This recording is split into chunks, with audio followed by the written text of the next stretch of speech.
Feels like we made it here. The preview show, my favorite show of the week. I know you sometimes, Dan, you like to hate on the preview show a little bit, but I love it I personally. certainly would never Does say Dan? that. I wouldn't I've put never Dan in said that that. role. I love all things around the NFL podcast related, and this does feel like the day after we learned that the city of Los Angeles, where we live, canceled Halloween. It's good to know that some things are still around, and that's football, which starts tonight with the Texans and the Chiefs at Arrowhead in front of 18,000 Brave fans.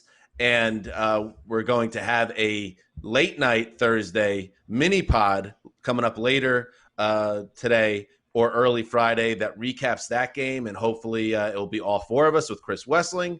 And we're planning to head over to West Manor to see Lakeisha and Link and the whole gang a little bit later. So we're all excited and pumped up as we are every year. I believe this is our 8th season, boys, doing NFL action here at the .com. Can you believe it, Mark? I mean, I can. I think it's also when we started this show, you thought, well, this would be great if this lasted for, a good 6 months until they catch wind of what we're doing here. And so the idea that the show has gone on for 8 months is a small miracle, I think, in sports media industry circles. I think about the terrible boss miracle we had could be strong. that said that we couldn't even do the podcast together when it started. Like one of us had to stay in the newsroom. That's how little it was thought of. I had another boss that told me when I got finally got a full-time job at NFL, don't focus on the podcast. Don't take it too seriously. Your job is a writer. That's what you do. And we still write. And we still love to write. But this podcast is incredible. I think it's taken on a life of its own. And we're all very lucky to do it for another season. And this is Greg. And you're way off on that. I love the I'm kidding. episode, I'm kidding. Hey, by the way, where's that shadowy leg especially right week now? one. He's just biking around, he's biking around the beach somewhere, nothing to do. That's where he is. Greg connecting some dots here, and maybe so are some listeners if they do their homework. All right, so what are we doing today? You know what we're doing. We're going to preview every game to be played on Sunday and Monday, and of course, it's week one. Everyone's playing. So we got a lot of games to get to. Very exciting. A few ground rules to remember as well, that we will be picking in a draft order, which will be fun, which means, Greg, as the reigning locks champion, you get the first overall pick this year. Congratulations on that for the games that we'll be covering. And we'll do it snake style. So look out for that. And as I said, yes, each of us will pick one lock of the week, which we're usually very poor at, but we'll track those all season long on the Thursday show. And one program note, and this is also very exciting. For the first time, our preview program will also be airing on NFL Network Saturday mornings, 8 a.m. Eastern, which is just a beautiful little time slot. You wake up, either watch it live or on the DVR and get caught up to date if you missed the audio show or you want to see our beautiful mugs. And it's also, Mark, for those teens out there, 1 a.m. Eastern Sunday morning airing. And, the teens love that, the late night stuff. They do. I mean, it's, in days of old, it would be just as some of them are getting back from the bars. But now it's just, people that have been lodged on couches for 7 or 8 straight hours that are still up at 1 a.m. and saying, well, this show is on. Guess I'll watch this. What else is there to do? Greg, a little more on that 1 a.m. slot. You're always teen this and teen that and teen this and teen that. So that's, especially important to you. Well, I like creating divisions among the people I like and the people I don't like. But 10 p.m. Pacific, though, that's how I'm on Team West Coast time. I'm sick of this East Coast bias, always saying East Coast. 10 p.m. is a beautiful time slot out here on the West Coast. Not bad. Not bad at all. All right. Without further ado, it's time to get to it. Spin through all the games on Sunday and Monday. You guys can pick any game you want. Any game at all. And Greg, like we said, you have the first overall pick, and there's a little pressure involved here. We did our Wednesday live stream YouTube question and answer, which was a lot of fun. We technically did preview the first game of the season there, but there's something different. The Thursday show, it's up to you to do this. Well, sometimes the number one overall pick is the obvious choice. Like the Bengals, the obvious choice was taking Joe Burrow. The week one obvious choice for the best game is Bucs Saints. So that's what I'm taking right off the top. I'm looking forward to watching that in the afternoon window, like the rest of the country. Joe Buck, Chris Collinsworth, it's going to be beautiful. The NFL schedule makers got this right when they put Tom Brady versus Drew Brees in week one. They're making sure no one can get hurt, during the season. I want to see this matchup twice, and I want to see what Tom Brady does against a very good Saints secondary. And I think if you look at these two teams and you're looking for something that separates them, they both have great pass rush, they both have great weapons, but the Saints have that depth in the secondary where both of these quarterbacks are looking for matchups. That's what they're picking out. Like, where is the mismatch? And I think it's harder to find going up against the Saints secondary now that they have Janoris Jenkins, Marshawn Lattimore. They're very deep at safety now with Malcolm Jenkins, Marcus Williams. They've got good players coming off the bench. It's going to be tougher for Brady, I think, to find open receivers in this game than Drew Brees, who's going to be playing his millionth game in the Superdome. I know you love that, Sessler. Well, I think this is a fascinating matchup, and everyone talks about the fact that the Chiefs are returning 18 of 22 starters. To your point, Greg, the Saints defense returns 10 of 11. This was a team that was third in the league in sacks last year. I think that went a little bit under the radar, and I kind of can't wait to see, I think, Sean Payton and Drew Brees could be on, a heavy dosage of hallucinogenics and still tell you about their playbook from total memory. That's how familiar everything is in New Orleans. Tom Brady is Tom Brady, but you're still dealing with teammates in a playbook that is still in formation. And what happens when O.J. Howard runs like a button hook when he was supposed to run an out and Tom Brady's tossing the ball to a ghost? And suddenly you're going to get that moment where Tom Brady likes to tell his receivers, you got to get on the same page as me. There might be a little bit of that, and I think that makes this game super intriguing because Tom Brady is in a totally new environment. Bruce Arians is sitting on a potential Super Bowl team, but there's a lot to adjust to right in week one. But I'm going to tell you one little thing right now. I believe in the Saints. I believe in them so much, and I know this is going to be a tight game. I think this is a great way to start this season of locks for me. I'm going with the New Orleans Saints as my lock of the week, baby. All right. That's a solid one. I like that. There's a code of conduct on this podcast where you never lock a team that's too heavy a favorite. You got to look in the mirror, pass that mirror test. But I think, especially in week one, with so many, especially with how the summer played out and so many other factors, to just imagine any team as a heavy favorite, to me, seems a little bit foolhardy. So I'm with you. I do think this is the Saints game to win for the reasons you guys added, and that. Listen, the Bucs, they were, to me, the training camp champions. I would even give them the whole offseason title, the way the Browns won it the year before, and it didn't work out for Cleveland, and who knows if it works out for Tampa, but I do imagine there will be some bugs in the machine, glitches in the matrix early on with a new quarterback and a new offensive setup in the post-Jameis Winston era. How about the idea of, and nobody roots for injuries, but Jameis Winston, what if he got in this game somehow and he's going against the Bucs right off the bat? I also want to know Taysom Hill, who signed that $21 million extension for 2 years. Sean Payton, with that commitment to Hill, he's going to make sure he's in this game. And I want to see how he's deployed with Drew Brees at 42 years old. Yeah, I totally agree about the Saints in terms of if they put in Jameis Winston, they would run up the score. I mean, do you remember last year Teddy Bridgewater had his best game of the season in a blowout against this Bucs team? So this matchup in terms of Sean Payton versus Todd Bowles, we've seen it before. And the Calvin Kamara that we're going to see this year, I think, is going to be a little bit different. I think this matchup plays very well. And I feel a little ashamed, I got to admit, seeing that Mark did the lock of the week. Because I was feeling the same thing. I'm going to lock it up, too. I'm not going off that. It's weird that we're both locking right off the top. Join me. We need to start the season with a bang. Join me. I like that. I'm in groupthink with the champion from last year's lock off. So I like that. Kamara, last year not healthy, had 100 yards in each of the two games against Todd Bowles and the Bucs. He was still effective. I think he's a perfect weapon to unleash against a very good Bucs defense.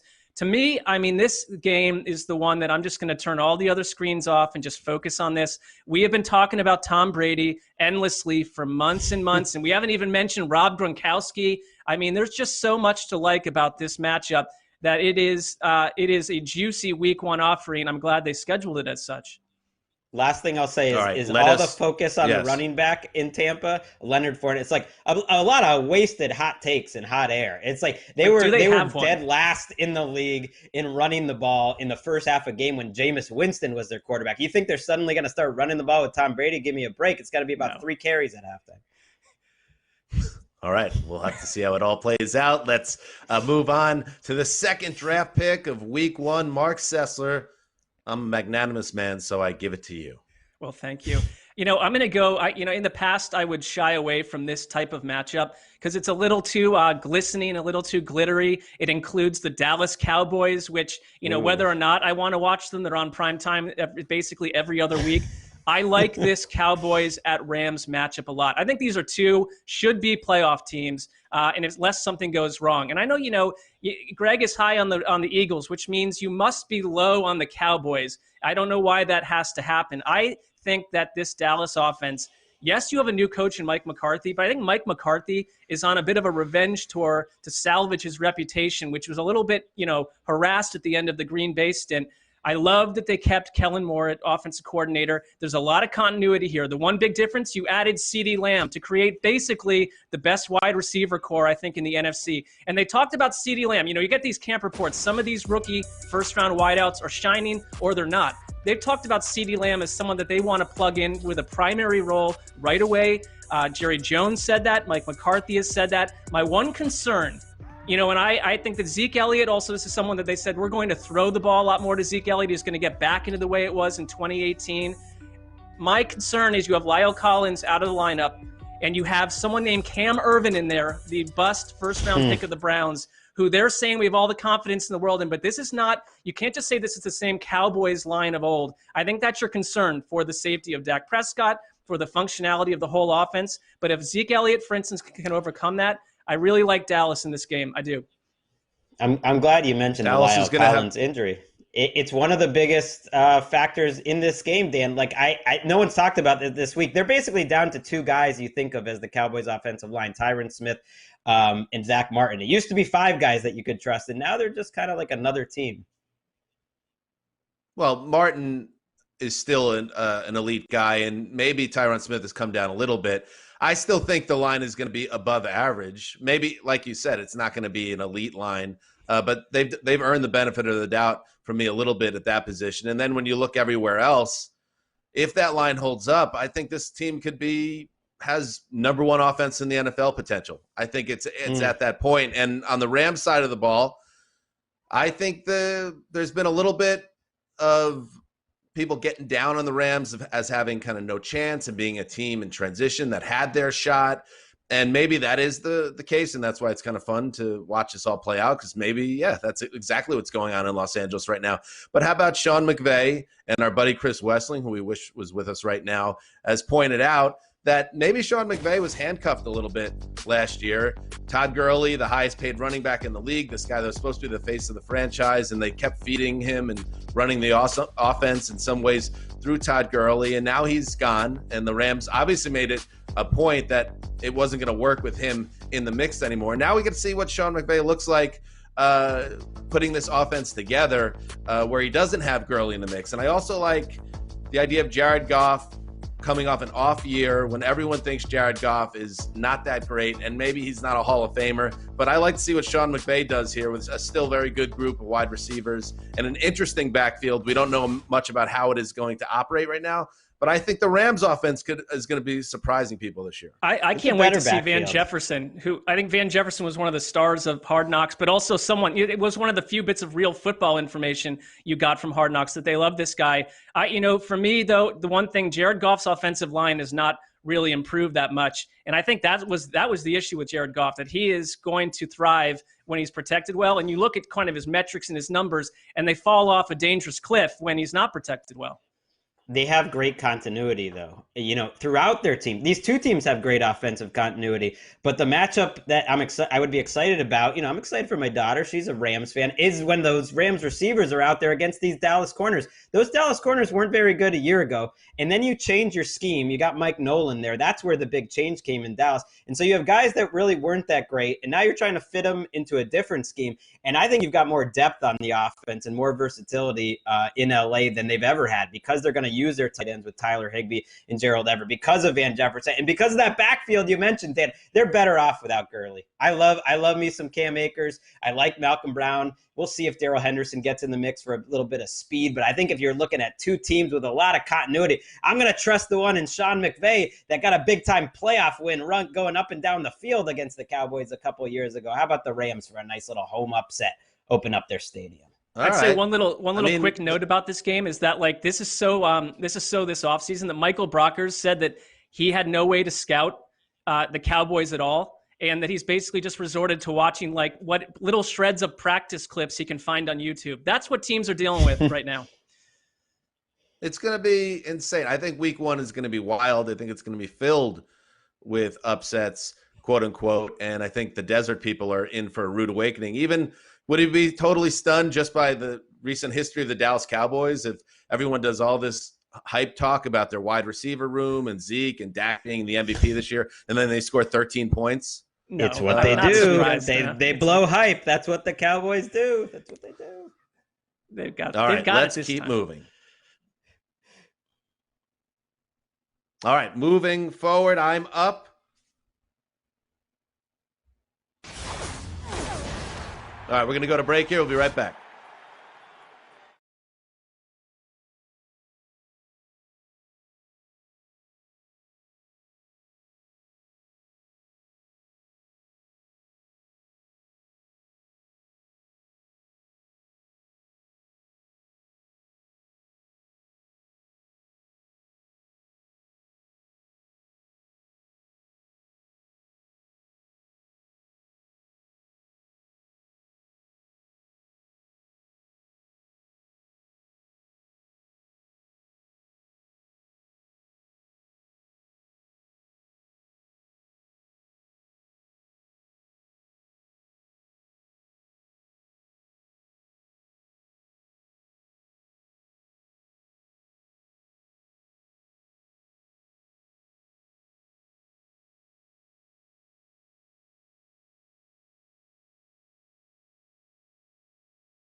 Welcome back. It is time to keep rolling now with the draft. It is my first pick.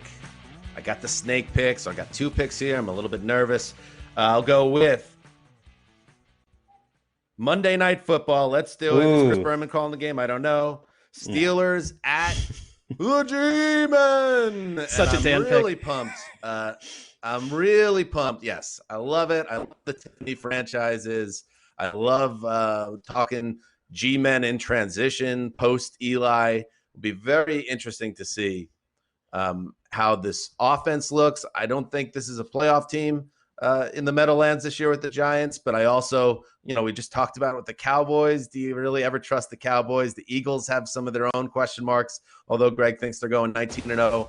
I think the Giants could potentially hang around in the NFC East and surprise people if the offense plays up to standards, if Danny Dimes makes the leap. If Saquon Barkley is back to rookie version, which was absolutely dominant, they have some playmakers on the outside as well, and a good slot man in Golden Tate, and Evan Ingram, who's a great tight end if he can stay on the field. So I don't think the Giants, if their offensive line is better and Danny Dimes cleans up some of his mistakes, are going to have any problem scoring points this year. I think they're going to lose some shootouts as well, but that's the way it is. On the Cowboys side of things, on the Steelers side of things, I think this is a Super Bowl ready team. I picked them on NFL.com to win the Super Bowl. I think that if Big Ben is 75% of what he was before the injury, I think this is a team that's going to roll over teams, and I think they're going to have their way with the Giants in week one. With the one caveat, Greg, the same thing I'm going to say with all these games, that maybe the Steelers have to knock off some rust, and it's closer than we realize, but I like the Steelers here. Yeah, I do too, but they are one of those teams, the Steelers, that hit a lot in camp. Maybe Joe Judge was like that too. You know, Joe Judge is a tough guy. Everyone knows that. It's Joe Judge. Oh, you know it. So maybe these are the two most ready teams. But the Steelers are one of those teams that Tomlin was tackling and he was hitting. He's still running those old school training camps. So they seem to me like a team that would be absolutely prepared for week one because they have such a veteran defense who knows what they're doing, where the Giants are installing a whole new offense, a whole new defense. And I'm with you. I think the Dimes, man, I think he's going to be delivering all year. I actually think they can hold up against his defense. But when you go to the other Just call side. him the Dimes, man? Well, why not? You know, we got to Dimes, comma, man. I think the numbers game when the Steelers are on the field, and that's kind of what the NFL is now. Like, how many mismatches can you have? I said it in the Bucs Saints game. Every position is a mismatch. They're deep at receiver. I like their two tight ends, Ebron and McDonald. And the Giants don't have anything in the secondary. I'm sorry. I know they signed Logan Ryan, but this is a rough group. So there's mismatches everywhere. There should be a lot of points here.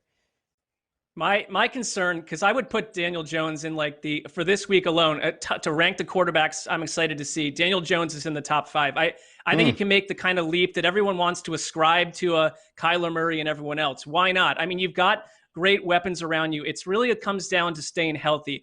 My concern in this game, because I think to your point, Greg, the Steelers are battle tested and ready, much more than 85% of the league right now. How do you stop TJ Watt? How do you stop Cam Hayward? How do you stop Bud Dupree? This is another team, kind of like the Saints, that rack up punishment on quarterbacks, sack totals, quarterback hits. And what we saw last year with Jones is he led the league in fumbles. When he was attacked and put under pressure, that was his Achilles heel. I think that's the kind of thing that you're going to see him improve on in year 2. I mean, that had to be a focus. I think you're going to see a big leap from Daniel Jones, but can you put it all together in 1 week?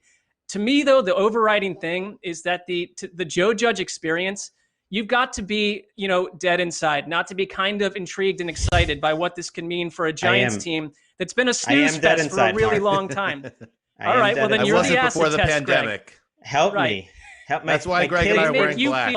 If they make you feel something, Greg, if Joe Judge gets into that Greg Rosenthal little heart there, we know that Joe Judge has done his job, and we will be excited coming out of week 1. Yeah, but you know that with Rosenthal, Joe Judge is just another turncoat from the Belichick tree, so he roots for him to fail, and doubly because it's the Giants because of what happened in those 2 Super Bowls fair. when Eli took down the great two-headed behemoth, Belichick. I love the Dimes man. Danny Dimes has gotten into my heart. I'm just not in love the fact that he's inherited Jason Garrett running his offense. I like fun football. It's been a while since the Giants have played some fun football. Let's hope they do it. Greg, Jason Garrett or Pat Shurmur? I mean, is it really? I mean, I think at best it's a draw. At least Shurmur was throwing it 40 times a game. That was fun last To who? It feels like a bit of a, with all due respect, like a talking head thing to just assume we know what Jason Garrett's offense is going to look like this season. We don't. It's been 10 years. He's not the head coach anymore. You're right. All right. It snakes to me, right? This is That's right. You got to make the sound effect, though, Dan. I mean, that was one of the for a national audience things. Very problematic. Snake draft. Here we go. Oh, yeah. This is a no-brainer. Packers, Vikings. That is what? I mean, people, when they have their fantasy drafts, they get bummed out when they're picking last. But when you nail that snake and that turnaround like I just did, and you're in the, what do they call it? The something bird seat? Catbird seat? I don't know. We're in your world, Dan. You can name it whatever you want at this point, I think. Cool, man. All right, Packers at Vikings. Love it. Awesome matchup. Speaking of things I love the NFC North. And there's so many great subplots here. This is a Vikings team that appears ready, absolutely, to contend for a Super Bowl. And the Yannick Ngakoue pickup was so smart. I buy Rick Spielman because it filled a big need. They needed somebody that could get to the quarterback. They needed somebody to replace Everson Griffin, and Yannick Ngakoue can absolutely do that. And he doesn't have to be the only guy. Now, Daniil Hunter, their other great pass rusher, went to short-term IR. Are we calling it boomerang IR? Are we still trying to make that Still a thing? boomerang. The boomerangs you are got to out go there. with boomerang IR. It's a thing. Okay. We're making it a thing. We're forcing it on people. Well, I was just more curious for the 3-week version. Is that boomerang as well? I guess it is. It's just a shorter throw. Right. Shorter lob. Okay. Anyway, Daniil Hunter is not going to be playing in this game. That's an issue. Ngakoue is getting used to his new surroundings. He wasn't very active this summer. So that's something to watch along the defensive line for the Vikings. But I think, again, with Dalvin Cook back, I know Stephon Diggs is gone, but I think Adam Thielen, who's going to be hopefully healthy this year, is going to have a big season with Kirk Cousins. And then on the other side of the ball, I'm fascinated. We talked about it on our sandwich prediction show on Monday. What Aaron Rodgers, I'm predicting he's an all-pro this year just because I want it to happen, because I think that'll be a lot of fun if it happens. And hell hath no fury like a legendary quarterback scorned. I think he wants it, and I think he's going to be better this year. Just a hunch, but we'll see. I'm with you on Aaron Rodgers having the correct motivation now. Not that he didn't have it before, but it's right in his face. We're weeks away from him telling, our friend Kyle Brandt that he believed that the end in Green Bay was, was coming. That was sort of the tea leaves when they went and got Love in the first round and traded up for him. He really had only 4 games last year where he threw for over 300 yards. That's going to have to change for him to be MVP. And the way that they attacked the Vikings, more recently, is that Aaron Jones had 400 yards in his last 3 outings against Minnesota. And I'd look at a Vikings defense with a completely rebuilt group of cornerbacks. It's 3 new corners, and Mike Zimmer is good at coaching those guys up. But there are some TBD elements to Minnesota's defense. There are, but I trust in Zimmer, and people have been focused on that. Okay, they've got these young corners. Well, the old corners were bad. Like, they weren't playing well. Like, getting Xavier Rhodes out of there is a plus. And Zimmer is one of the only coaches in the league that's really patient in terms of how he brings his draft picks along. So these guys have been around in terms of Hughes and Holton Hill. Like, they've been in the building. They're not rookies necessarily. And I like that. They needed some fresh blood. I'm a little worried, as Dan mentioned, what they're going to be like up front. And I'm a little worried, Dan, you remember that game. We watched it with your father in the garage. I mean, the Vikings really didn't show up in a big spot. So this is a chance for them to maybe set a new path this year, because that was ugly last year with the division on the line. But you know what's weird, Greg? I remember that. I think it was a Week 15 or 16 game. Monday night, a huge game. And it basically sunk their chances of winning the division. And we all said, the Vikings are frauds. Get Kirk Cousins out of here. He's doing gender reveal parties anyway. Anybody that does that needs to be thrown into the ocean. And then they went to the Superdome in the playoffs and won a game. And I know they got killed the next week by the Niners. But It's like you never know which version shows up. You just never know. Yeah, you're right. But I just find them to be the classic good, not great team. And I wait to see if they're a great team. I mean, the greatest thing that came out of that total flop by Minnesota was Dan's dad referring to Matt LaFleur as a little boy with a beard. I mean, that was kind of the perfect indication of what I think he kind of looked like last year. I think he's grown up a little bit, and Matt LaFleur is probably wanting to show people, stop talking about this soft 13-3 record from a year ago, which I have pointed to 100 times. I don't like what happened in the NFC title game. They were not a 13-3 team in that game to me, but Green Bay probably has a little bit of feeling overlooked in general. They what? In fact, they were a 14-3 team in that game, and then they lost. I stick by the fact that, we've been watching football for decades. There's 113-3 teams. They did not vibe that way to me, but that doesn't mean they weren't a very good team. All right. Anybody got the Vikings in this game? I do. I took them. You can check out my picks, NFL.com, or Game Day View on Friday nights. I mean, why not? You got all sorts. Greg went 16-0 1 week last year in his picks on NFL.com. I'll tell you because he won't, but that was impressive. He went back and changed. Greg, I'll give you a bag. I will give you a bag of cash if you do that in this week. I really will. All right. We'll be right back.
All right, time now for Road to Victory presented by the U.S. Marine Corps.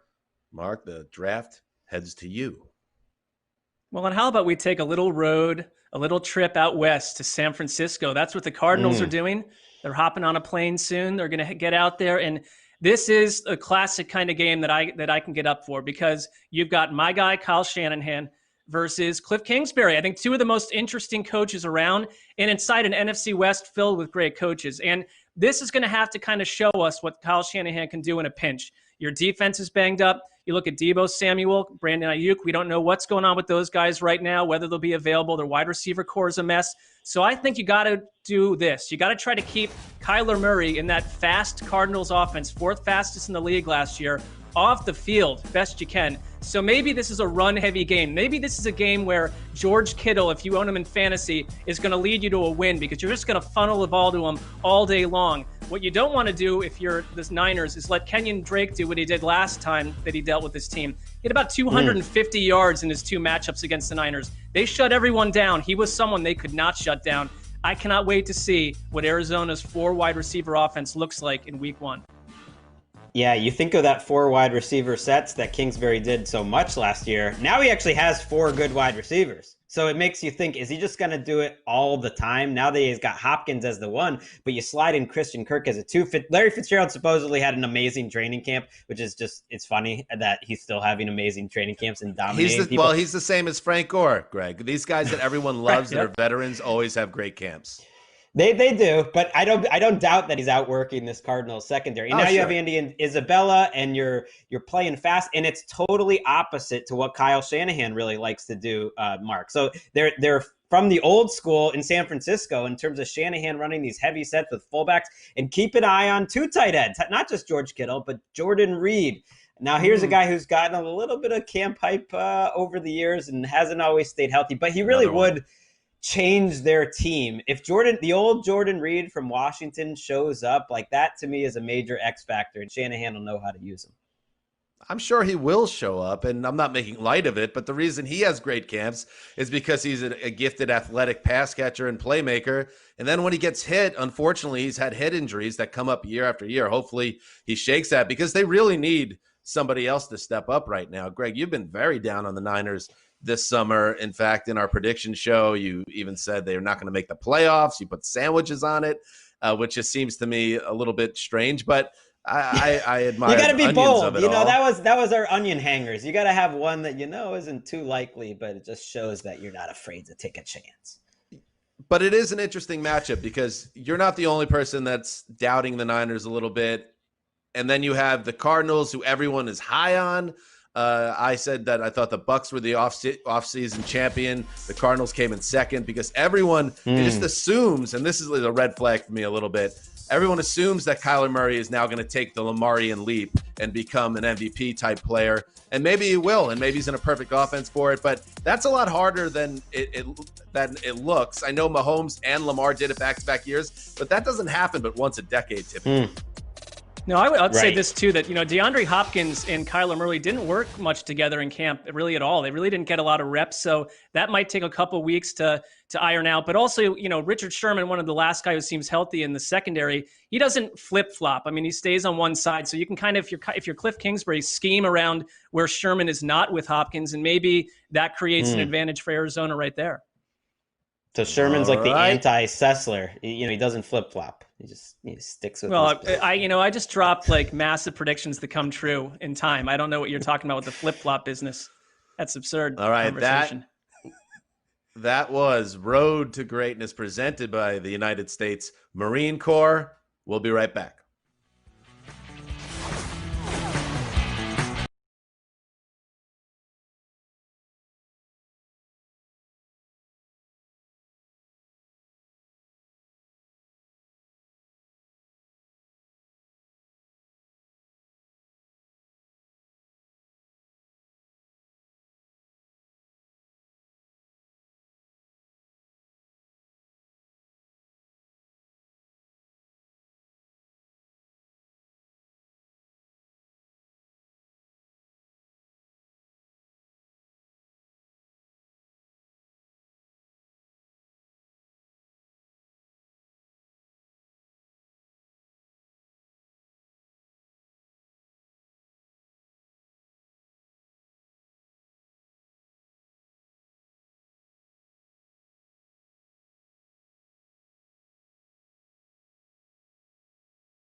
Welcome back. Greg, you're up next on the Snake. And I'm glad you left this Patriots-Dolphins game for me. That's the one I want to watch early on Sunday. And these teams are kind of similar to me in some ways in that they have great, defensive backfields. They almost want you to run the ball against them. They're inviting you. It's not, I guess, a shock because Brian Flores and Bill Belichick have the same sort of defensive philosophy. But on offense, you also don't know what you're going to get. I think you're going to get a lot of running. I think you're going to get a lot of option football from Cam Newton, and I think you're going to get a lot of surprises from the Dolphins too. I would not be surprised to see Tua Tagovailoa out there with a special package. Both these coaches are so cagey that they just want to spring something on each other in week one. And Belichick is not happy that Flores went up there to Foxborough and basically ended the Tom Brady era in week 17 last year, taking that bye away. So Belichick's ready for a little revenge. You're so right. I mean, that game was. Wait, you can win. You can win against the Titans the next week. It wasn't over at that point. Just go win a football game. That they lost the bye. Any chance they had at going deep into the playoffs and maybe winning a championship, which is all they're really worried about, it was over the second. You knew the team didn't have it at that point. That's all. I think it showed a severe chink in the armor, and it was you had Ryan Fitzpatrick, with players jumping on his back. He's piggybacking players off the field. It just was not the way New England likes to close the season. I thought it was interesting that beat writer Jeff Howe noted that coaches think that Cam Newton can still basically be the rusher he was in 2017 when he ran for 140 times or so. I cannot wait to see how they scheme him and what this offense looks like. We got used to seeing, even if the Patriots switch it up with Tom Brady a little bit, it just looked the same year after year. Do you give the advantage to New England with surprise, or Chan Gailey in Miami, who hasn't coached since 2016 and maybe wants to run, who knows, Wildcat or pistol all day long? I'm going with the Patriots in the element of surprise game here. Chan Gailey and Ryan Fitzpatrick made magic on the one Jets team that had a winning record in the last 10 years. So they have a knowledge together. And I'm really interested to see. I've given Greg a hard time this offseason that the Patriots won't be special anymore. I still believe that. But Cam Newton's playing football again. And it'll be interesting to see. The thing I'm most interested in with Newton is he going to be running around a lot? Because there's conversations in that building. Can he be that guy anymore? Because they kind of need him to be that guy because he's never been a special passer. It's when you put the two things together that made him an MVP level player. So I'll be interested to see how he's deployed in Belichick's offense. I think it'll be a ton of running. I think you'll see a lot of James White. I think you'll see some Sony Michel. Both teams are going to run, but one team to me is more prepared to run. They have a better offensive line. That's the New England Patriots. The Dolphins have so many new starters. I think it's going to be very difficult for them to not have had a preseason to get ready for this season. You better win this game, Greg. You get things off on the right foot here. I mean, I'm not playing. I'm not suiting up. I'm just watching at home. We're going to be doing our week one recap show regardless. We'll still get paid. Nervous. You're right, Mark. I could hear it in his voice. All right, let's snake along, Greg. It goes right back to you.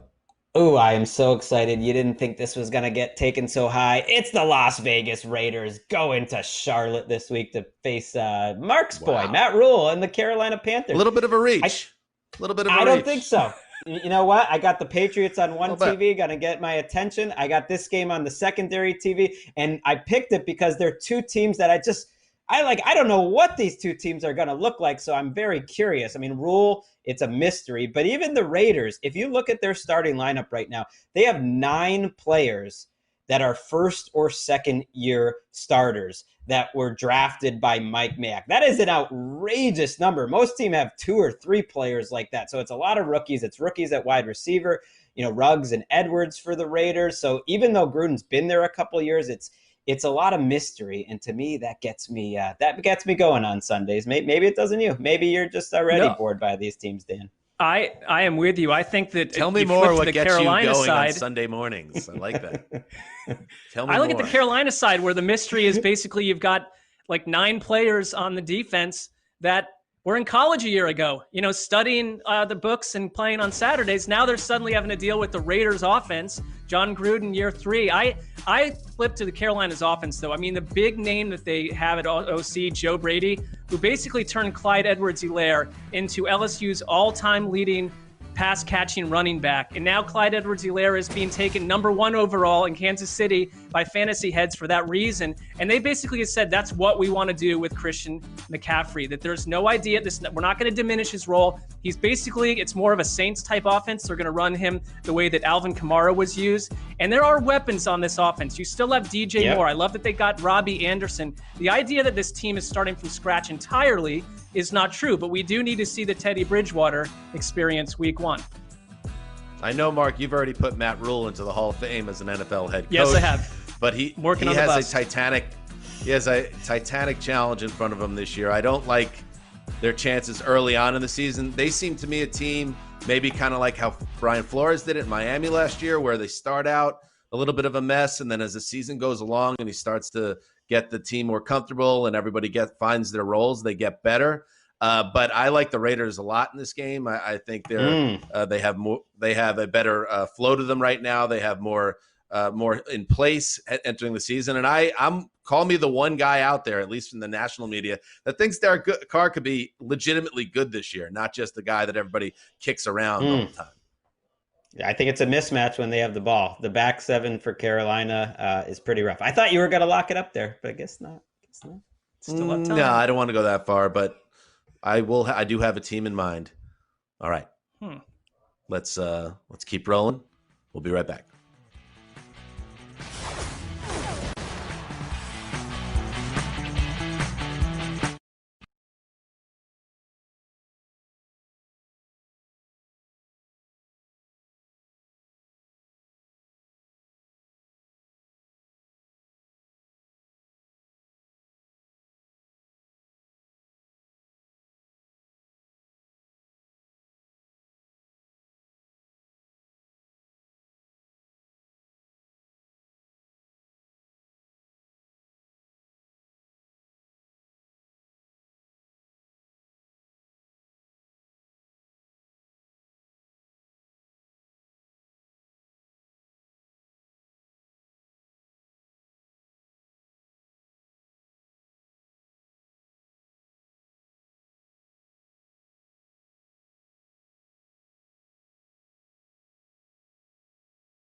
Welcome back. Mark, it's your turn, buddy. All right. Well, I'm predictable enough. I think that you know where I'm going here. I'm going to go Cleveland at Baltimore. And, this game is giving me some troubles internally because, I, as a longtime Browns fan. That's a stunner. Just a few. I don't know if I like the idea of having to roll out a whole new coaching staff and a new offense and a lot of new faces against a Baltimore team run by John Harbaugh and essentially all the same people from last year, other than the fact that you added, Derek Wolfe and Calais Campbell and Patrick Queen to what should be a much better run defense. I don't know in a pandemic that I need Baltimore dropping a 40 burger on the Browns added into the spicy mix of life, but I am hopeful about the Browns in general. I really do think that the beeline through their entire offseason under Kevin Stefanski has been hyper organization. All the players basically said, this coach is super zoned in. Everyone has very specific individual goals. Their practices were organized. There's a lot to like. I think Baker Mayfield has his head on straight this year. My concern is just that I don't think you're going to see it in week one or right away. It's going to take time, the same way it will for so many of these other teams. Maybe I'm being too pessimistic here, Greg. Come on. Why are you so nervous? I mean, the Browns. It's the Ravens. It's hey, the Ravens, what did they do Greg. in Baltimore last year? It was the Browns that dropped a 40 burger on the Ravens and gave them a big fat L. I mean, how about? I know, but you called that game chest? a fluke. You called that game a fluke little... when it happened. So, I mean, I kind of view that game as a little fluky myself. So, look at the rest of what they did. History either way, boys. Okay. I do too, but I think if you look at the Browns roster, I'm not trying to just, pump you up. Okay, the Ravens are known for their backfield. Who's got the better running backs? I would take Nick Chubb and Kareem Hunt. I really would. Who's got the better tight ends? It's at least a question. You got Njoku. You add Austin Hooper. I know you love your boy from the draft, the Browns. Harrison Bryant. Took Harrison Bryant. Then you have the wide receivers. Who's deeper at wide receiver? I'm just saying. I mean, this Browns team is talented. So let's puff out our chest a little bit. But that's what we thought last year. And for most of the players you just brought up, Greg, they were all there last year, and all those Ravens guys were there last year. And one team went 14-2, and one team went 6-10. And they gave the Ravens a lot of problems both games. Even the second matchup, they were ahead in that game, deep into it, and then Freddie Kitchens happened. Greg, Dan, I would say this real quick.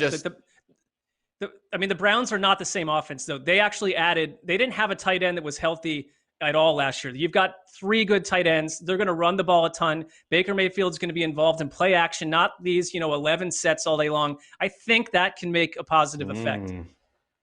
Yeah, I mean, but you're also saying you think a 40 burger is about to be dropped on them. I know, so but I'm are crazy. You really coming down on this game? Flip-flop. I'm totally illogical. I think the Ravens have Lamar Jackson, and the Ravens are a Super Bowl. They're in the top 2 teams in the AFC. The Browns are an unknown and probably will take 6 weeks to get their act together. I guess for me, it's like I went through it last year, as we all did with the Browns. Show me that all these pieces actually turn into something. And they made the absolute right move. They had Freddie Kitchens was a bit of a punching bag and a scapegoat, I thought, and everything that went wrong was put on Freddie Kitchens, and maybe a lot of it was. But Kevin Stefanski, we'll see. He's kind of a blank slate to me too. I know he's had some success in his career, but I'm not ready to say, they've fixed head coach. Kevin Stefanski's in town. So I don't think anyone's asking you to do that today. The fact that I don't trust the Browns after last year's mess, and the fact that the Ravens are the Ravens and they're playing in Baltimore, I know there's nobody there. I'm locking it up. I'm locking up the defending division champions to take out Mark's Browns and do it handily, because I get the feeling that they're probably well ahead of the Browns right now at this stage in the game. I mean, Dan just likes to make the little cut and then just pour a big salt shaker of salt in it too. And that, I don't appreciate this lock, Dan, but you know what? I think you're going to probably start 1-0. This pick might not pass the sniff test. I don't think it does at all, but it doesn't pass my personal test, which is just about numbers. What do you mean? You guys just went on the whole thing. You went position group by position group and said the Browns were better at every position than the Ravens. So I guess I am picking the Browns to keep it close. I am picking the Browns to keep it close. And now that you did this, I'm just gonna pick. I'm gonna be rooting for the Browns to win it outright. All right. Any final thoughts, Mark, on the Browns? No, give me a record. Give me a record. How about this? I think they could be 9-7 or 8-8. I'm being conservative there, maybe, or maybe I'm not. But how about surprise me for once? They haven't won a season opener since 2004 when Jeff Garcia was quarterback. That was the year I've lived in LA. They have not. When I moved to LA, they have not won a season opener since. Maybe I've jinxed them by moving, to the West Coast. This is how I think. It's a mess. It's a mess. Get me out of here. All right. Hang in there, buddy. It's going to be okay. There's some things to be excited about. All right. We'll be right back.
All right, it's time. Are we snaking again? You know, there's so many reasons why I miss Wes on the show on a show-by-show basis, but the snake comes at you fast. It's a 3-person draft. I mean, show. Translation: Dan doesn't know what he's going to pick. Make a choice, Dan. I don't. Well, no, this will be good for you, Mark, because I know you don't like when I say anti-Browns things. So now you get a chance to make 17 Adam Gase jokes because I'm going to pick the Jets at Buffalo Bills. The J-Men going up to Orchard Park in a very difficult game assignment for them, obviously. Everyone loves these Bills, and that's part of the reason. Obviously, I'm always going to be super plugged in and want to see my Jets, especially in week 1 when hope is still somewhat in the building.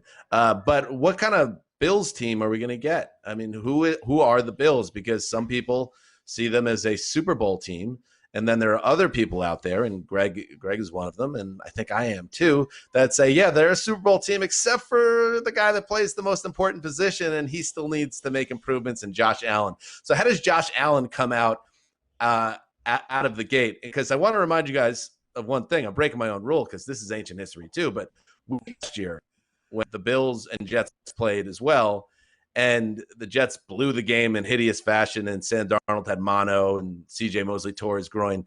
But Josh Allen was terrible in that game. I think he had 4 turnovers in the first 2 quarters of the game.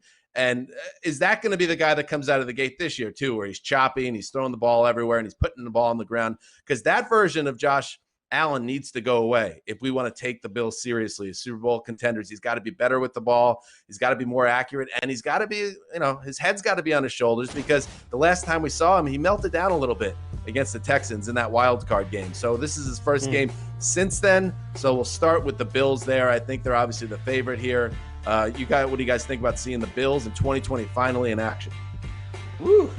I know you're excited, Mark. I mean, this is the team you've been pumping up, but I think Greg Williams is a pretty interesting challenge for Josh Allen right off the bat, because he's not going to cheat you for lack of blitzes and showing you different looks. Like, he's going to test Josh Allen mentally. I don't think the Jets have the same personnel, at least that they would like, with Mosley, opting out and Jamal Adams gone.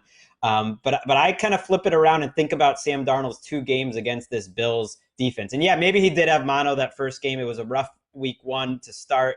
Week 1 you can always throw out. But I remember that week 17 game too, when he's going up against the Bills backups and they got 3 points with about 7 minutes left in the game. And this is such a good secondary. It's such a veteran defense. It's about as trustworthy a veteran defense, I think, as there is in the league. So it is a big-time challenge for Gase and Darnold right off the bat to show that there's been a little bit of progress this offseason, because it doesn't get much tougher, I don't think, than going up to Orchard Park. I mean, I'd also point to a different coordinator in Brian Daboll, who, in Buffalo is one of the more creative offensive play callers around and did a lot of interesting stuff last year, especially late in the year with pace and timing and no huddle that helped Josh Allen. So I think that those 2 guys grew together as the season went along. And, I know other people do this, but I'd point to that Cowboys game as what Josh Allen is capable of, along with the games where he's mistake prone. But Dan, I don't just, think the Jets are going to get wiped here. I think that, we are forgetting about someone like Le'Veon Bell because of what happened last year. And we're forgetting at times about the fact that Sam Darnold can do things where 3 games in a row, he completely confirms for you, if you're a Jets fan, why he was taken where he was taken in the draft. I think he's been put in a really tough situation. Their offensive line should be a little bit better, but again, it's 4 of 5 new starters. That's the kind of thing that's going to take time for teams to mesh. Buffalo, to me, just simply is sort of stronger all over the place, and their defense has been very consistent year to year under Sean McDermott, and I don't see that going away. So it's a really big challenge for Darnold right out of the gate. It is, and I'm looking forward to it, because one thing with Sam Darnold is there will be no excuses this year, and that same thing goes for Jim in his 3rd year and Baker Mayfield in his 3rd year. These guys need to ball out, and as much as Darnold kind of got put behind the 8 ball his first 2 years, and maybe he's still there because Adam Gase, I don't know, maybe he's just the wrong guy, and any quarterback tied to him is not going to be in a good position to win. But they did improve the offensive line. They got really good marks from people that covered the team this summer. I don't know if it's going to be great, and even Joe Douglas, they're not the Hogs up front, but they are much better. And there are, like you said, Le'Veon Bell, Christopher Herndon, the tight end. There They're are healthier. wide receivers here that they're healthier, getting healthy at the right time for week one to cut down mistakes. He needs smarter with the ball, and he has to show the Jets that he's the guy, because if he's not better, the Jets are going to stink. They're going to be 3-13 bad, and then the organization is going to have a big decision with a high draft pick. So that's a lot of pressure on my boy Sam. But I do believe in him, and I'm so excited to see him play right off the bat. I want to see what he does here with my boy Denzel Mims. He's practicing fully. He's Rashad back. Perriman's back. I'm glad, because I don't want to see Sam Darnold with both hands tied behind his back. So I think Mims is going to be a key for them, and I'm excited at least that they're a little healthier going into this game. I think it's interesting to see, and Mims. It's interesting to see Dan's like optimism. Camp, essentially. Sorry. It's interesting to see Dan's optimism for a Jets team that could collide into total darkness. And my pessimism with my team, I think it's Dan. I do appreciate that you kind of always start these years hoping for the best. We'll see where we are, by Sunday night. Well, it's supposed to be fun, Mark. It's sports. I wish it were fun. It's not the fans' fault when the team goes 2-14. How much fun am I supposed to draw from that? This is the time. Help me have some fun. So I guess my point, and this is the time where we get to have fun and just hope for the best, and then reality sets in, and then we could be miserable and be nervous and all that. Well, let's enjoy this moment while we can. All right, snakes to me, and a big part of doing this is you want to make sure you don't overly populate certain time spots, because we really are. This is no joke. This ain't no jive talk, as the great Damashek used to say. We will be assigned to watching these games come Sunday for the website, and then reporting on them for Around the NFL flagship show on Sunday night. So I have to make the choice. I got to pick a 4 p.m. game Eastern. It will be Chargers at Bengals, and it's kind of a no-brainer for me for two reasons. One, Joe Burrow. Burrow is playing this game. He's the number one pick. Everyone's in love with them. Cincinnati's become a frisky team. They are, of course, the team that we have really decided to track on a higher level this year. We are in the Bengals sanctuary. So, shame on us that it's even taken this long for the Bengals to be drafted in the Week 1 preview draft. So to see how this offense was under Zach Taylor and Joe Burrow operates right out the gate, see if the defense is improved, which needs to happen as well. And then the Chargers, a month ago, I would have said, all right, I'm only interested in this game because of Cincinnati's offense and the guy playing quarterback. But Hard Knocks, they did what they do, and they did an awesome job giving us a better idea of what the Chargers are about as a team and institutionally with head coach Anthony Lynn. So they're kind of an easy team to root for. How do they recover from the loss of Derwin James? And in the Hard Knocks finale, you saw how Derwin James's injury happened and how crushing it was inside that building. Matt Money Smith, who's the voice of the Chargers, was saying to me on the Power Ranking show that there's still pieces here for this to be one of the better defenses in the league, that people are getting too caught up in the James thing and saying that the Chargers now don't have a chance. They still could have a very good defense. They just lose that ceiling of being maybe the best defense in the league. I don't think people were getting caught up in Derwin James. I think it was appropriately, labeled a disaster for them. But here's how you make up for it. You unleash Joey Bosa, Melvin Ingram, Linval Joseph against a Bengals offensive line that has not improved. And I really think that the one hindrance potentially. Well, they just got a first-round pick back.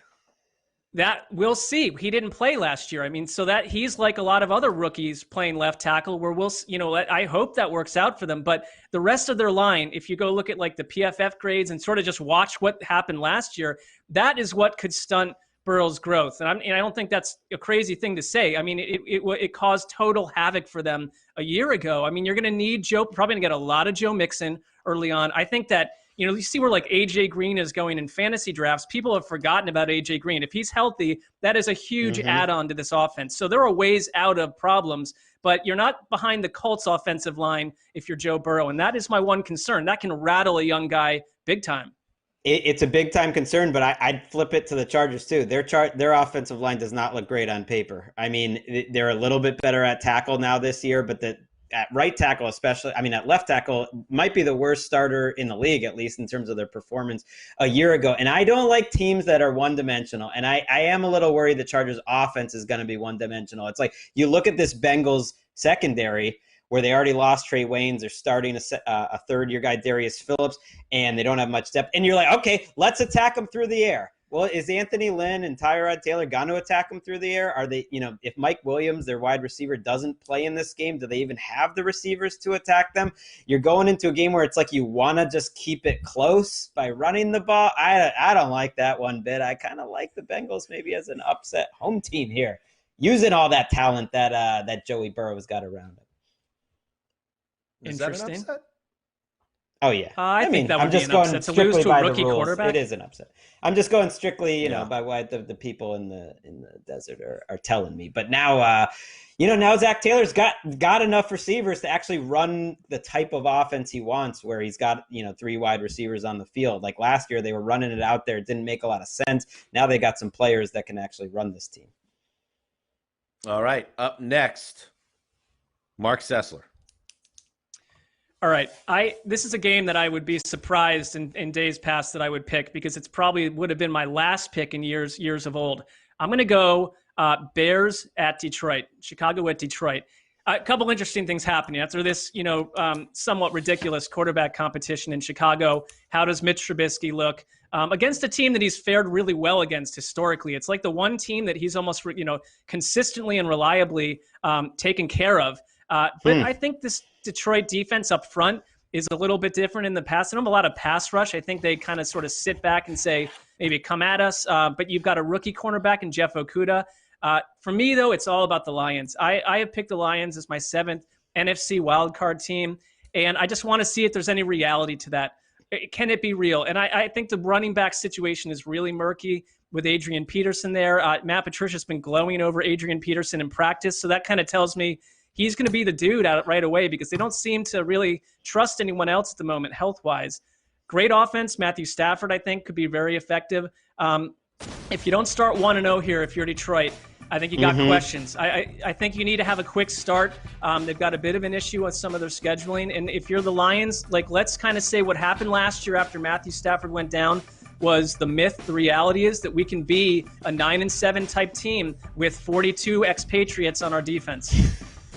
I mean, you said that Trubisky has good numbers against the Lions. It's like the one team he's done well. Well, that's because everyone has good numbers against Matt Patricia's Lions defense. I mean, you've been there 3 years. You got your own GM picking the players for you. It's like, show up. Now, I mean, just show up and be average. On offense, we know they're going to get it done. And I'm curious if the Bears are going to be a difference-making defense still. They still were very good last year, so it's not an easy matchup. But they'll score points. But, man, Patricia, it's time. Because if you can't stop Mitchell Trubisky in year 4, like you haven't been stopping him in year 2 and 3, it's like, what are we doing here? Why are you our head coach? Get it done. Exactly. That's why the optimism around the Lions, I guess including yourself, Mark, you've been on that train on social media. This is still the same coaching staff, and just because Matthew Stafford's back, what were they, 3-5-1 before he went out? I mean, it's like 3-4-1, yeah. I guess I need to see some good offensive numbers, but you're right. Yeah. I need to that's see really that fair, this team Dan, is to going say to you play need to for see it. Patricia on a week in, week out basis, because 2 years in, it's just not been working. I mean, they nearly beat the Chiefs last year. I mean, when they're on, they're on. And it's a lot of nearlies, though. It's a lot of nearlies, and we'll see. Like I don't know. The Adrian Peterson thing is fun, but it kind of weirds me out. It's like I was all excited about DeAndre Swift. I'm not fully confident in them being able to figure out a bit of a complicated soup on their roster. And it's funny how if you watch football long enough, and I'll use an example from the past, when the Jets had Rich Kotite and they went 1-15, they lost so many games right at the end of the game. And then Bill Parcells took over the next year and they started winning those games. Like, coaching plays a big part in those narrow games where you need somebody to, figure out how to get it down the stretch. I don't know. Matty P, Patricia is not a guy that I root against. I think, me neither. Me neither. He can do it, but it's time. It's time. Big year 3 for him. All right.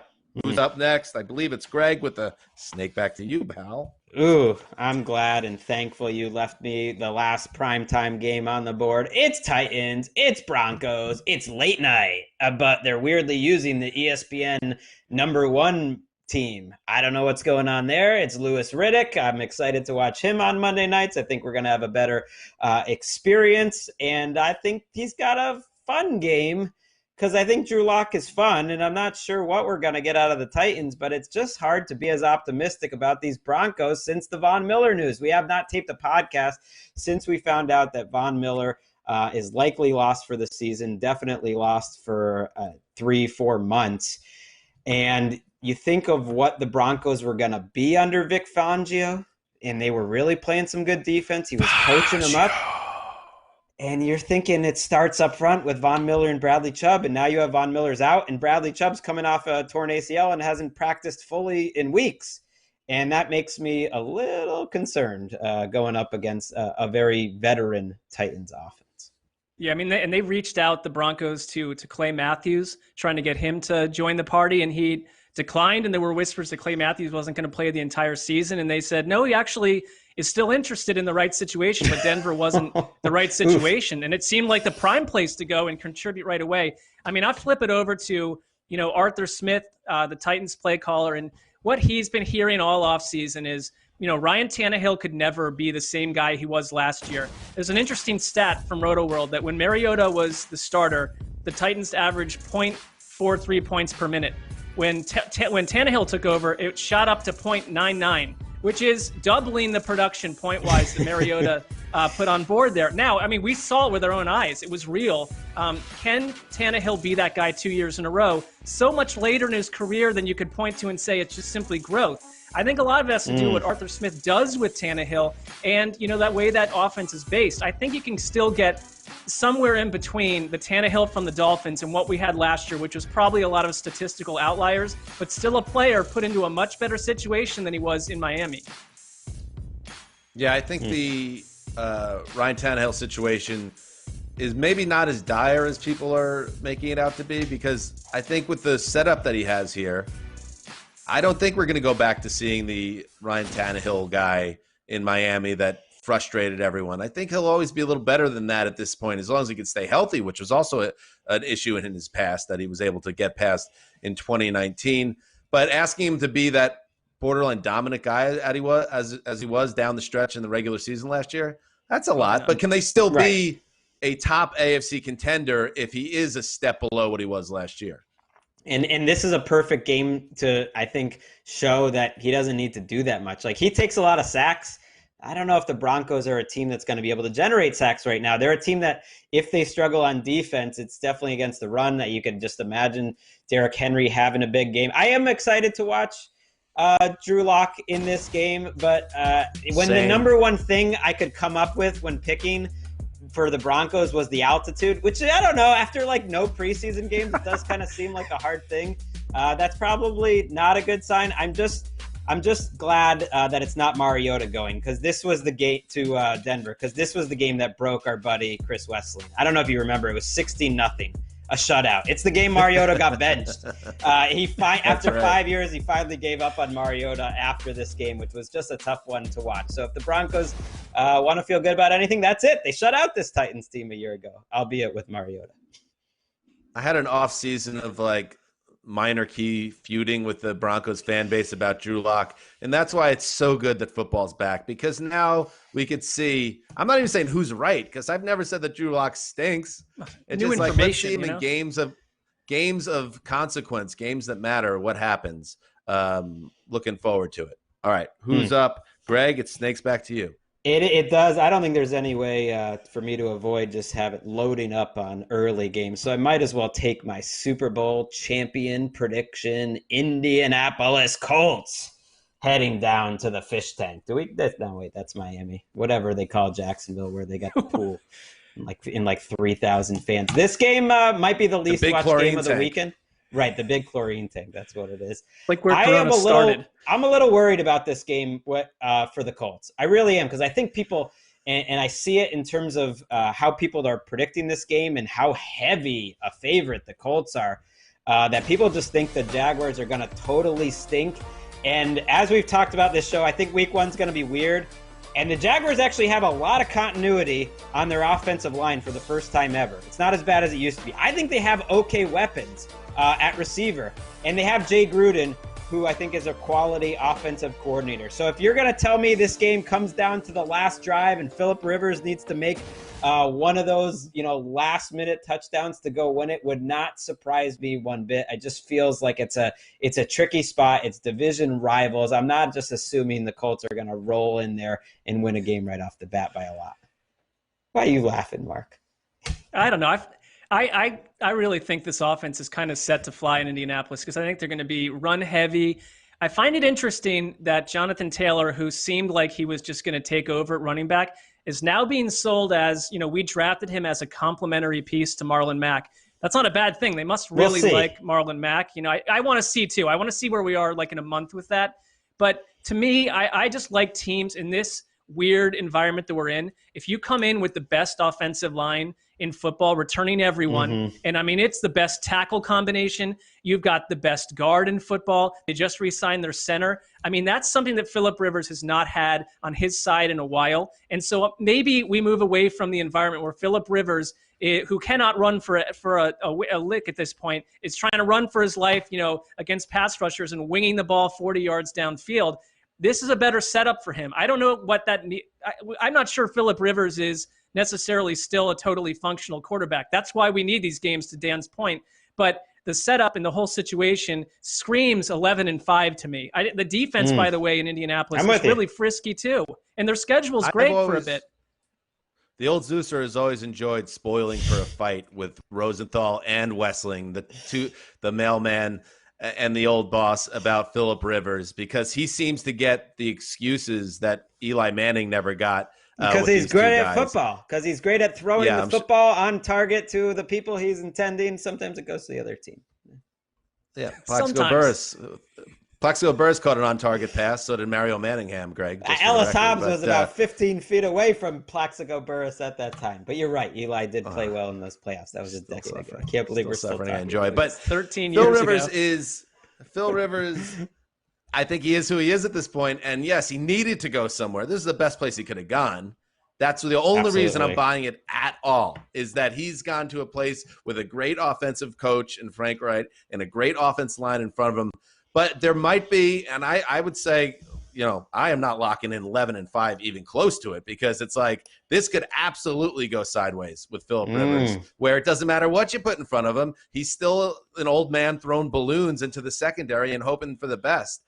So I see that as a problem, even if the protection is better. I like them in this game because I think the Jaguars are going to stink, but I still think the Colts have a lot of questions to answer with that quarterback. In fact, I wouldn't even put it past the realm of possibility, Greg, that Jacoby Brissett, Jake Brisket, gets a little bit of PT, coach's decision style by week 17.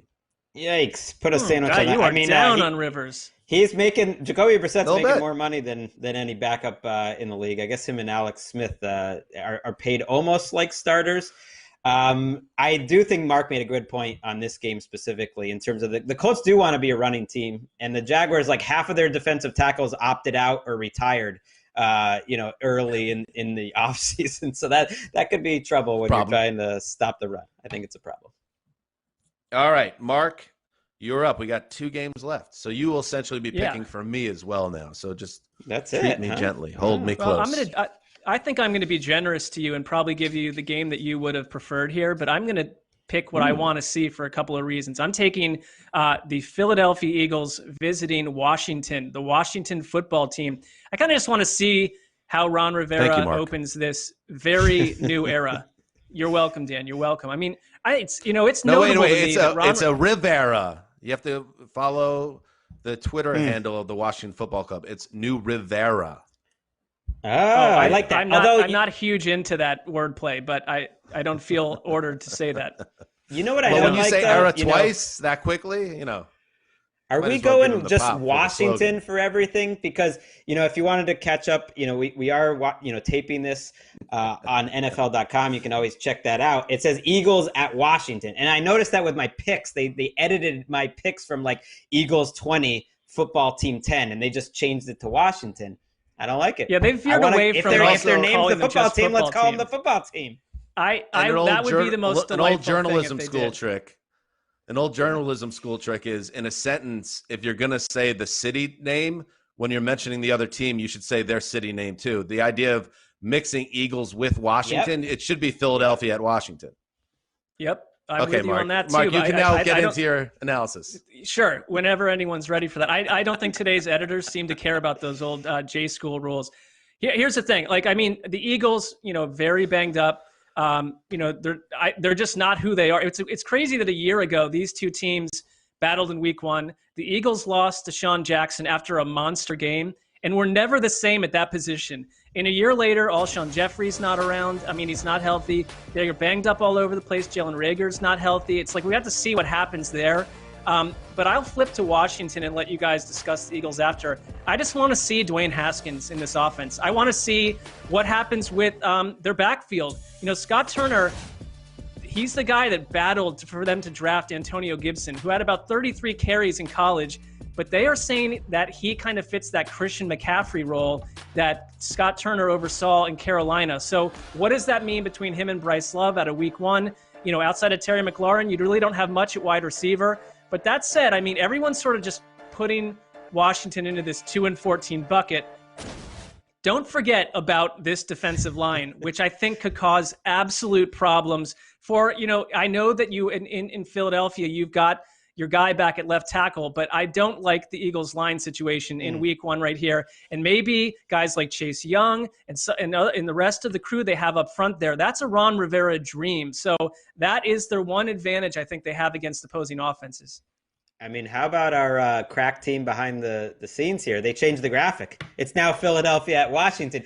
Be the change wonderful. You want to see in the world. Gandhi. That was a Gandhi quote. Jason Peters, the guy you mentioned at left tackle. I don't even think it was Gandhi. But my son's super into this Gandhi book. He really likes the history stuff. Let's get back to Jason Peters. We thought he was history at left tackles. How weird is it? He's 5, but they have these kids history ones where it's I am Gandhi. But then he wants you to do it in the voices, and you start worrying it's a little racist. So you're like, no, I don't want to do it in the voices. You've revealed quite a bit here, Greg. Jason Peters decided whether he was going to play left tackle or not. It was really weird because at first he said no. Wait, I want to hear your Gandhi voice. No, I don't do it. That's what I'm saying. Because he listens to the audio version too, and then he wants me to read it separately, and he wants me to do it in those voices. And very do the entire show in your Gandhi voice. It's potentially problematic. It's a little it's like a different version of Dan doing Lakeisha's mom. It's a different version. That's not problematic. Your version of problematic is very sensitive. You figure it out. I do think the Eagles line will be problematic. How about that? I think it's just so interesting that Peters didn't tell. It was totally up to him. And Doug Peterson was super thankful that Jason Peters came to him on Monday and said, okay, I will play left tackle. Before that, they were just going to go with a totally different plan. You got to be like a Hall of Famer with a lot of pelts on the wall to just be calling the shots. I've almost never heard of anything like that. I think they'll be fine. At least they'll be fine in this game. I don't know if there's any team in the league that could have used a preseason more than Washington. I'm giving them absolutely. 2 or 3 weeks before I even judge them at all because they just got so much going on. That's new. They're a soap opera off the field. Ron Rivera is fighting health issues. And then the team itself really does nothing for me. So thank you, Mark. Let's see how Washington does. But I feel like the Eagles should take care of business here. Jalen Reagor might play in this game. Little surprise, Jalen Reagor might play. That would be huge. All right. Last game, that leaves the Seattle Seahawks traveling to Atlanta to face the Falcons. An early game. Like it. Solid game. The Falcons are a little bit nondescript right now in terms of from the national spotlight perspective. You're just not hearing a lot about them. They're flying under the radar, and maybe that's with good reason. Maybe this is a team that just doesn't have big expectations, and they're going to be a middle-of-the-pack group. But let's see how it plays out, because I do think, at least offensively, that things could be special here. And I know Todd Gurley is a guy that we wrote off in many circles, and he's not the same guy he used to be. But he's gonna have every chance to prove people wrong in Atlanta in that backfield. And then you have Julio Jones, who's 31 years old, but still an all-time great, and Calvin Ridley, who I really think has a chance to be the breakout wide receiver of this season. And then Matt Ryan's still there, who let me down on my fantasy team back in 2017, but I'm over it. I've moved on. So why can't everyone else give the Falcons a chance? And on the Seattle side of the ball, yeah, the Jamal Adams trade was huge. It added a piece to their defense that they needed. I still have no idea, and I would love someone to explain to me how they pressure the quarterback this season, because last time I checked, that's very important in the NFL. I like Seattle. I don't love them, and I kind of feel the same way about the Falcons. I think this is a close game. I think you're right, and I thought back to these two teams, and I was like, does Matt Ryan sneaky own Russell Wilson? Because I had a vague memory, so I checked out the, who needs a research department, checked out the old sneaky Pro Football Reference game index, and I was right. Matt Ryan's 5-2 against the Russell Wilson Seahawks, and including twice in the playoffs, and that's why it had stuck in my mind that the Falcons took care of business at home against the Seahawks team a couple times in games that made a big difference. So is that really going to matter this week? I don't know, but it helped convince me to pick the Falcons, because I'm with you, Dan, that I don't trust the Seahawks up front. And man, what a cliche it is. Like, you win the game in the trenches. But I look at these trenches in Seattle, and I'm not loving it on either side. They have a new right side of the offensive line that's not inspiring. They don't seem to have much of a pass rush, as you mentioned. And so I thought, okay, let's go for a slight upset here. The Falcons taking care of business, because Matty Ice owns Russ. Well, and that would mean that Atlanta will start 7-0 and then lose 9 in a row, because they're as streaky an NFL team as you can find in recent years under Dan Quinn. I want to see if Seattle sticks to this business about Russell Wilson saying let's treat every quarter like the fourth quarter. That Brian Schottenheimer's saying we want to start games faster. I think that they may believe that, and they really want to do it. I mean, it's going to take Schottenheimer to kind of lift away from his DNA, where you're going to want to run Chris Carson 35 times a game. But why not do that with Russell Wilson? You've got good receivers. You've got a good setup for him. I like that for Seattle. On the flip side, I mean, to me, Gurley is a huge question mark. And I also want to see if Hayden Hurst can just step into the Austin Hooper role and produce at the tight end position the same way, because that is an integral part of their attack. It has been under Matt Ryan for 3 or 4 years. So that is a key thing. And if you can't, they're going to have to find other ways to move the ball. I don't know if I trust the wide receiver group if anyone gets hurt. I mean, it's not super deep. Really an interesting Falcons team on offense. And Brian Schottenheimer running that offense in Seattle. Chris Carson is, I feel like, one of the more underrated lead backs, but he does put the ball on the carpet a lot, and you wonder if that is a problem that he can't fix, and that could be a hard problem to fix for running backs. We talked about it with quarterbacks, which they could coach that out, but sometimes these guys can't do it. Does that affect his usage? And anybody that drafted Chris Carson hates that I just said that, but just something to keep in mind as 2020 begins. All right, good stuff, guys. We made it. It's fun. Good opening preview pod. Ricky, you there? What's up? Hey, Ricky. Hey, guys. Hey, Ricky. How's it going? We want to let Ricky and the locks battle this year. I would love it. One lock should. at the end of each episode. Yeah. All right, Ricky, give us a lock of the week. I am going to start off strong here, and I'm going to lock up the Bengals over the Chargers. Like that. All right, like it. A little saucy, but I'm excited. And, Tyrod Taylor, Joe Burrow, Derwin James is down. AJ Green's feeling healthy. It's going to be exciting. I'm actually excited to watch the Bengals. I have one wish for this weird year, and it is that, and it's not Greg, it's not about you specifically, but if Erica beat Greg in the lock-off scenario, it would be one of the more dynamic. I'm giving her a 50-50 chance. Locks. That would. I know that's a listeners very. don't listen to anything answer, Greg's saying. That would chap Greg's buns. The locks is a silly. It's mostly lock. I love a 50-50. It's silly if you lose. She's either going to beat me or she's not. I'm saying it's a coin flip. It's all luck. I have no predictive ability. That's what I've learned. Oh, Well, that's I gonna do. get None of that's us gonna do. get Greg's buns None of us hot do. if he doesn't beat Ricky. I love it. Chap those Another buns. subplot to watch. What do they say in All right. Scary Movie? They're like women's ESPN. Call it my women's ESPN. But I feel like the Bengals are going to win. You love, All right, you love Scary locked Movie. it up. All right. Later tonight, of course, a recap of Thursday Night Football. That will be its own podcast that lands. And then Sunday night, yes, it's time. The flagship program where we recap every game we just previewed will also, of course, be live on the air on Sky Sports over there in the UK and in Ireland. So we're very excited to be a part of that team again with Neil Reynolds and Rob and the whole gang. So that's very exciting. So a new season is here, and you will hear from us next tonight and then Sunday. That's it. This is Dan Hansa signing off for Quiet Storm, the old boss, and Ricky Hollywood in the locks competition. Oh, we just got some sizzle. Till Sunday night.